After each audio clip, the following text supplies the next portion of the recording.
The under-20s journey you've been having so far this year, beating Galway during the week last week, how much pleasure are you getting out of this? Sure. Look, I'm the manager. It's massive pleasure, really. I have a young fella. My second fella is involved in the team as well, so that's great satisfaction. They train hard. We give the orders. They do the training, and yeah, of course, it's brilliant to be involved. It's brilliant to be involved at that level. Now, playing Galway would have been a lot of pressure on us as management and players, because Galway have had the upper hand on us over the last number of years. So to get that victory, particularly this Galway team, because they were the All-Ireland champions of the minor, they did win 3 out of the last 4 All-Ireland, so they would have been a serious outfit.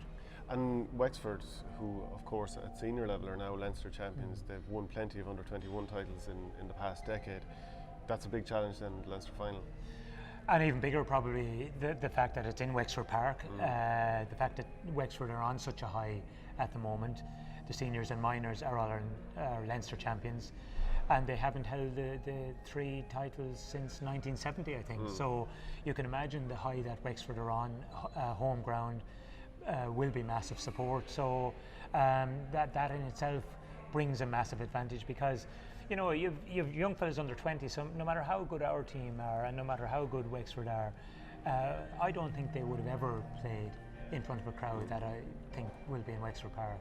How much of a thrill do you get managing these teams? Because you went so close with Carlow IT as well, and you're looking to win championship silverware here with the 20s. Yeah, well, I suppose the next best thing, but nothing will ever beat playing. Yeah. So you can train, you can talk, you can shout, you can pass on whatever knowledge you have. Sometimes it's good, sometimes it's may not work, but you're out there to try and pass on the best possible. But so being manager is second best only to playing, and we do our best, but you're always hoping there's no control. You don't have any control. You send a team out to play. Yes, the control is if they don't play well, you take them off. If that's what you can see, because it's not always when you're on the sideline, it's not always easy to see what's actually happening on the field as well. I suppose it would be far easier maybe up in the middle of a stand and being able to look down on the pitch to see. But look, it's pleasurable. It's something that when I was a player I said I'd never do. Really? Why did you think that? I just didn't think that I was cut out for that. I didn't think I'd want to do that. And then as you go away from the game, the only way you can be involved then is to be involved at that level. Yeah, I suppose it's like a drug over the years. You put your whole life into it, probably for the first, up until you retired, 35, 40 years. So what do you do next? You have to fill the gap. Yeah, you fill the gap, and then I think that you are away from the game, and then someone comes looking for you, whether that's in your own club or maybe to give a coaching session somewhere else, and then the bug kind of comes back. What was the last game you hurled yourself? The last game for Kilkenny that I hurled would have been the 2005 All-Ireland semi-final against Galway. Right. And then the last one with the club? With the club at senior level was a relegation match against Mullinavat. I don't know when that was, 2007, 2008-ish, around that time. So I played a few special junior games in the meantime. But did you enjoy those? Because they would be for fun. I did, yeah. But the game had changed. I obviously had given up hurling for a few years, came back, but the game changed a good bit from the time, even if it's only over a few years. Do you miss hurling being out there? Like you said, the management is there to kind of fill the void, but right now, would you love to be able to go out? Yeah. Absolutely nothing beats playing. Yeah. Nothing beats. Even I joke when I'm speaking to Brian Cody at times. I still joke that I have the gear in the car and I'm worth a goal or two in a game. But he has the answer for me. Are you going to joke with him soon about taking his job, or you and Eddie are doing so well? When will you take the job? No. I think Brian is the man to take Kilkenny forward. As far as I'm concerned, he's the man that. My job at the moment is to try and send under 20 players up to try and get them prepared for inter-county level. Hopefully you'd like to win a Leinster or an All-Ireland along the way, but the most important thing is they're ready to go up to play senior. And what's it like managing your son? But I suppose you've probably done that at underage teams with Young Irelands as well down the line, have you? Yeah, but I suppose it's different at underage level with your club, because a player is probably a dominant guy in the pack. you know, club level, where it's kind of different at inter-county level. It makes it slightly easier, the fact that he's on the senior panel.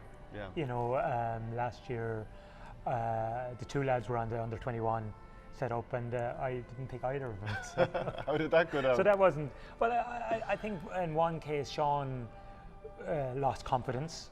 Mikey was obviously younger last year, so Sean lost confidence, and you know, and it's not an easy thing. Obviously there was no fallout between myself and themselves, but you know, it can affect hurling, their own hurling ability in different ways. And how do you address that? Because obviously you want them to go on and hurl at as high a level as possible. Yeah, well, at the end of the day, if they're not picked on a team, they're not good enough. Yeah. That's the way it is. I would have been manager, and we had selectors, and you know, you have to make decisions, and that decision, if you're not played for whatever reason, it just means you're not good enough in the eyes. So you have to go away as a player, you have to go away and improve. And do you That's think as simple as that. are they quite different to you in terms of how they hurl? Michael is centre back. Yeah, Mike is centre back, Sean is corner forward, or mainly the full forward line. Yeah. There would be different. Mike is 6'2", so he would be a little bit taller than what I was at the time. But yeah, they're different, and they're different characters. So you know, both of them are very young. They still have potential of playing at senior inter-county level, if, as I say, if they're good enough. And you missed the game where they played against each other, UCD versus UL. Yeah, well, Sean was part of UCD, Fitzgibbon team. Mikey was with UL on the Fitzgibbon team, and I'm manager of Carlow IT, so I was in a different part of the country on the same night. You had a finger in every pie there. So a finger in every pie, yeah. What about the Kilkenny Seniors? Because the Leinster final defeat to Wexford, I don't know, was that seen coming within the county? It was certainly a big disappointment. It would, of course, it'd be disappointing because there's massive expectation on Kilkenny. But if it's not seen, well, then people having their eyes open. In the sense that, of course, the result could have went the other way. But teams are very even. The game is changing, you know, and teams right throughout the country are even. So Wexford or Kilkenny on any given day could be Tipperary or Limerick, you know, and absolutely vice versa. You know, so I would expect if Kilkenny were to beat Cork, to have a right rattle at Limerick. Whether that happens or not, I think Limerick are the outstanding team in the country at the moment. But if you want to be the best, you have to beat the best. And Kilkenny seem to be churning out star player after star player in previous times. It now doesn't feel that way anymore. Is it that other teams are improved, or just there's not quite the same golden generation? Well, I think if you were to look at it, if you were to take Lee Chin or Conor MacDonald out of Wexford, you know, Wexford will struggle. If you were to take Joe Canning out of Galway, Galway will struggle. If you were to take Pa Horgan out of Cork, you know, if you were to take Shane Callanan out of Tipperary. So, like, if a team will always have to have a star. They'll always have to have someone that will stand out, because it's very hard just to have 15 guys who are on a par. You need that guy who has the little bit on any given day, because you need a fallback. And but that player will always have a poor game. There's no doubt about that. But you'd be hoping the day that your star has a poor game, there's someone else who will get a little bit of room somewhere else. What's the pressure like being that star player, as you would have been for Kilkenny for a number of years? Is that something that rested easily on you, or did it ever weigh on you? Well, I suppose it rested heavily after a game if you hadn't won. Yeah. You know, but I'm a player, TJ Reid is a player, Henry Shefflin, you know, Joe Canning, anyone, they're a player, and I don't think we go out as a player with that expectation on our own shoulders, because you know that you have a team that's behind you, who every one of them will look at it and say, well, you know, I'm part of that team, I have to do my bit, and ultimately most players have to win their own battle, you know, or you have to break even in your own battle, and if you don't, that's a struggle. And if you're able to win your own battle, break even in your own battle, it allows someone else that little bit extra room on the field that might be able to turn it on. Where does TJ Reid compare with some of the great players you've either played with or against, or watched in the last number of years? Well, up there, yeah. Absolutely. There's no doubt about it. He's taken that mantle on himself. And remember, it took TJ a few years to make it as well, but he's certainly taken the mantle on massively, and when we don't have him, we're far less a team. So TJ will be up there with any great that would ever be mentioned with Kilkenny. What have you made of Richie Hogan's? He hasn't been used that much. He was only brought on in injury time the last day. fantastic player when he's fully fit, probably still among the best players in Ireland. Do you think it's an injury or just basically a legacy of injuries that he's not being used? Yeah, well, it's an injury and a legacy, to be honest. I'm not sure because I don't have the inner workings of the Kilkenny senior panel. That's a closed shop when it comes to it.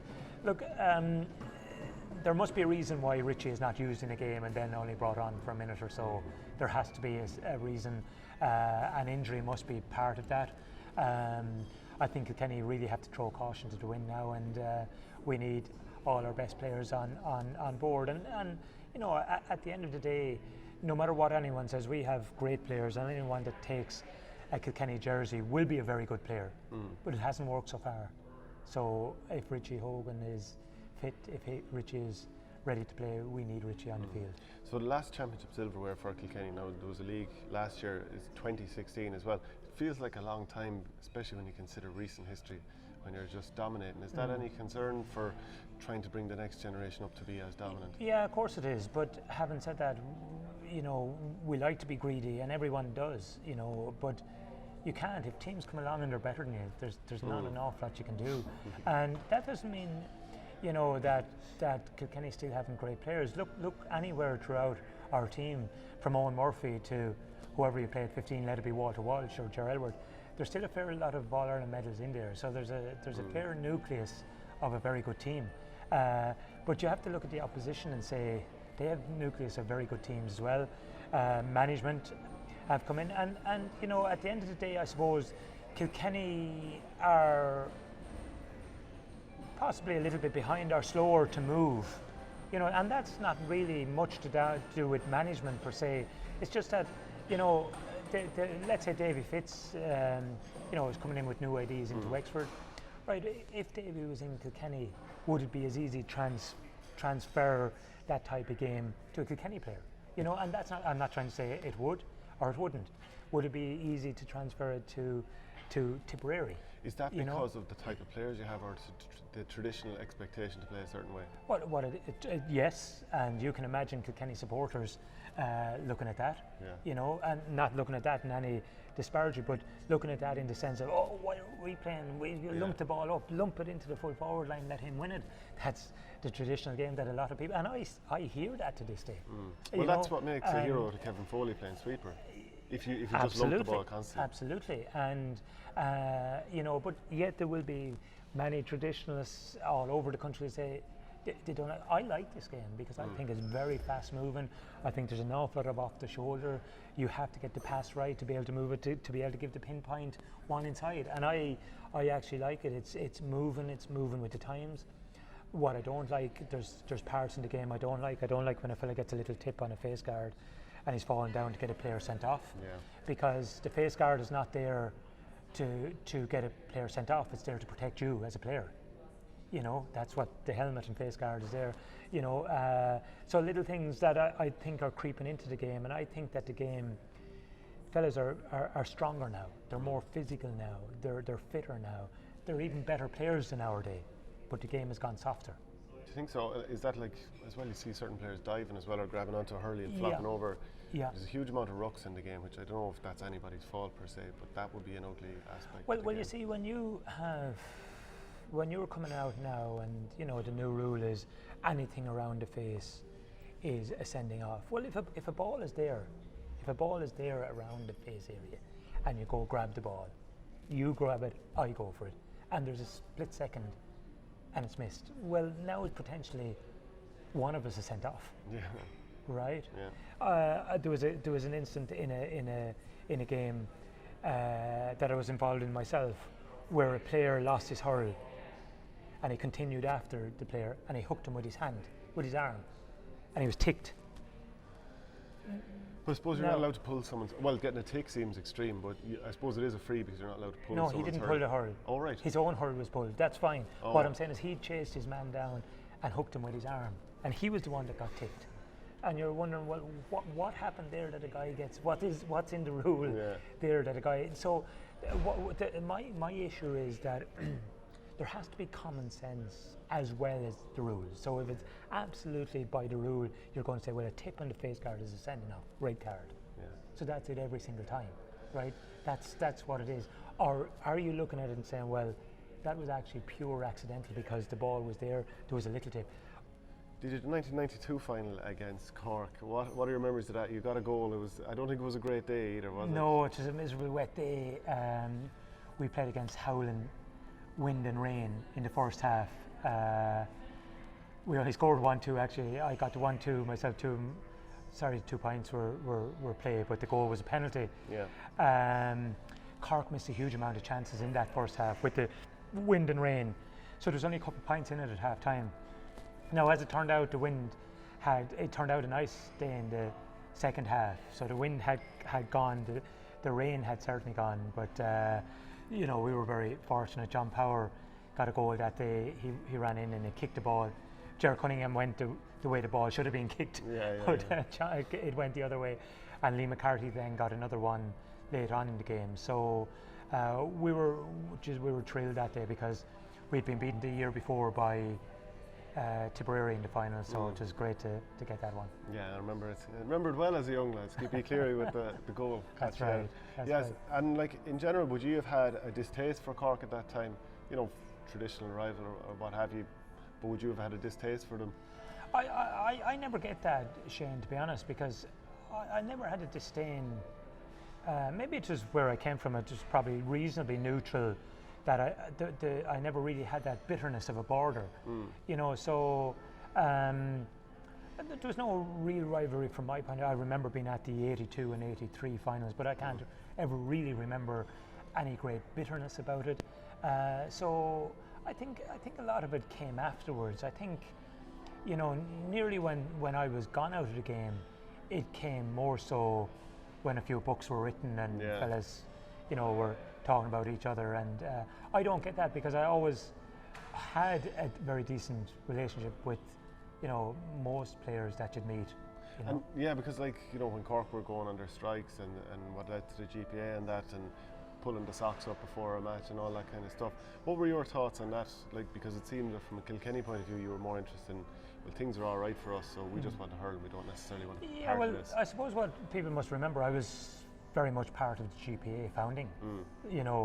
I didn't play in the league final of the dispute, but Andy Comfort, Charlie Carter, 2 or 3 lads who were involved with the GPA on that day, they had and were part of the, of that. En masse, I suppose, there was a lot of very young fellas on that Kilkenny setup who did not have an issue with the Kilkenny County Board, did not have an issue with being part of the GPA, did not see any issue. Their only thing was to try and make a Kilkenny team. So from that point of view, I suppose that happened. But certainly from the point of view, in 1999, there's a lot of fellas put their necks on the line for the GPA. Yeah. But it was only in 2002 with the Cork team actually really rode in behind it when strikes happened. So I'm not sure that it's altogether fair that Kilkenny. I was very much part of it, and I think at the initial part I was the only hurler that was involved because it was mainly footballers. And was it a difficult time for you to try and put your neck out and be involved in that sort of thing? No, I didn't mind. I felt that at that time I travelled the country, I presented medals all over the country, and I could see where county teams in particular were getting grants for hurls, and it was going towards the football end of it. Right. So I saw whereby the really strong either hurling or football within that county was getting most of the benefits, were the weaker part of it, and particularly in hurling because most counties were strong at football but weren't at hurling. So I certainly had no issue putting my neck on the line. It was put on the line, and it was put on the line with others until such time as the GPA became very strong. And so any conversation you would have had about the socks up or whatever it would have been, is that something that you as players had, or was it something that you had to discuss with Brian Cody as well before you do it, and did it cause any sort of distraction?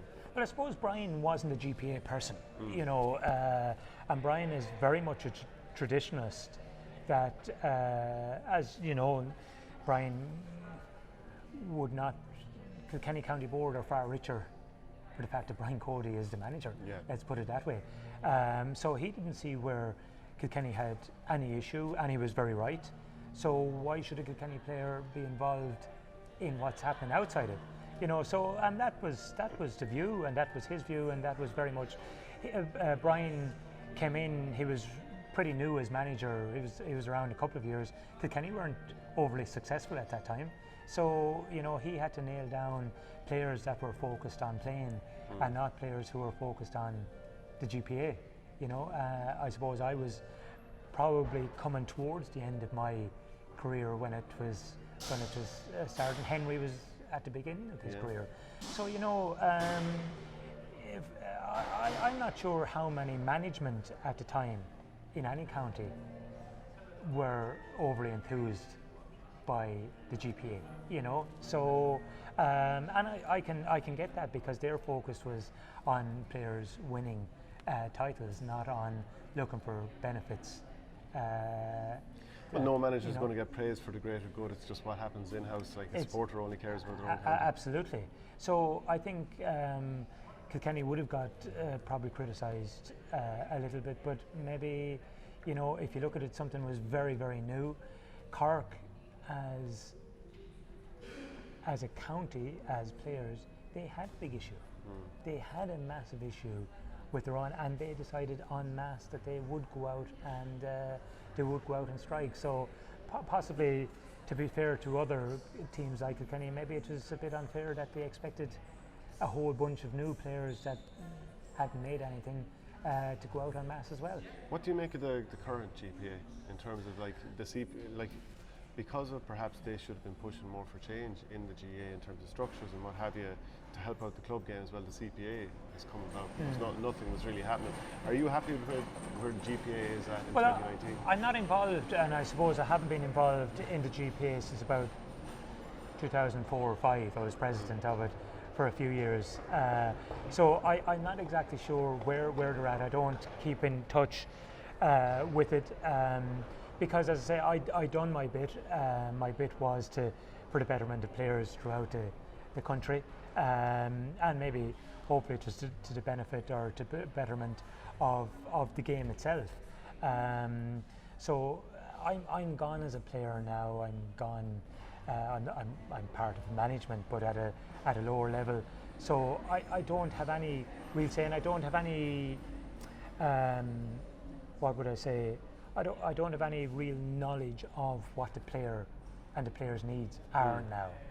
Just then to touch on the other All-Ireland finals you would have had against Cork, so 92, 99, 03 and 04. Is there anything that stands out particularly out of those games? I suppose the one thing that I'm battered with personally is that I didn't score in those games, and that's you know, we won, let's say, 2 out of 4, was it? Or so we won 92 and 2003, so we were beaten in 99 and 2004.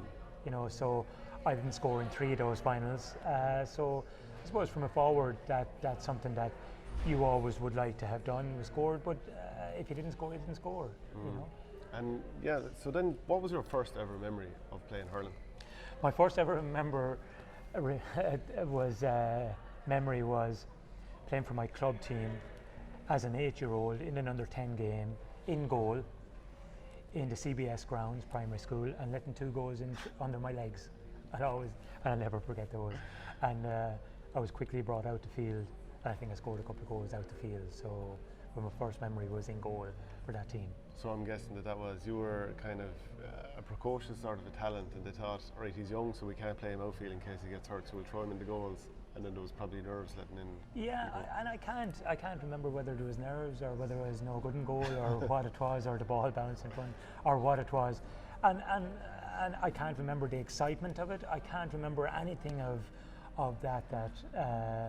And that doesn't mean I didn't want to be in goal. Of course, you wanted to play wherever you were played. But I'd say that was probably one of the very first times we, you know, even got to play hurling. To be honest with you, at that level, because your own club team or your own school team would have been under 12, not under 10. So this was just a tournament that was probably just put together. Yeah. And did hurling come naturally to you? To some of us, the striking action doesn't come as naturally maybe to others, but for you straight away, was it, right, this makes sense? Yeah, again, I can't remember growing up as a real small guy and doing all I can ever remember was pucking the ball against the wall. Yeah. So it probably came reasonably natural. Yeah, because probably 100% of my coaching at that time was just pucking that ball against the wall continuously. It wasn't that I was showing a whole lot. My uncle Martin was a great man that way, in terms of coaching the skills. But I'd say most of it was actually natural. And do you find it therapeutic to just be out there pucking a ball against the wall? Because it's quite a relaxing thing. You go to train and everything's 100 miles an hour. You have to be focused, and it can be even stressful to some degree. But just actually pucking the ball around is very it's one of those. If I was playing nowadays, it would probably be one of those stress release things that just go out and it's probably for some people going out and playing a game of golf and leaving your worries behind. For us, it's probably pucking a ball against the wall. And then just who would be your favourite player at the moment to watch, or favourite player of all time even? Nicky English, Joe Cooney. Yeah. Ger Henderson was a hero of mine in Kilkenny, but really and truly, I suppose outside of Kilkenny it was Nicky English and Joe Cooney. I loved both of them as players, and they were probably different styles of players, but they were my guys, from outside the county growing up.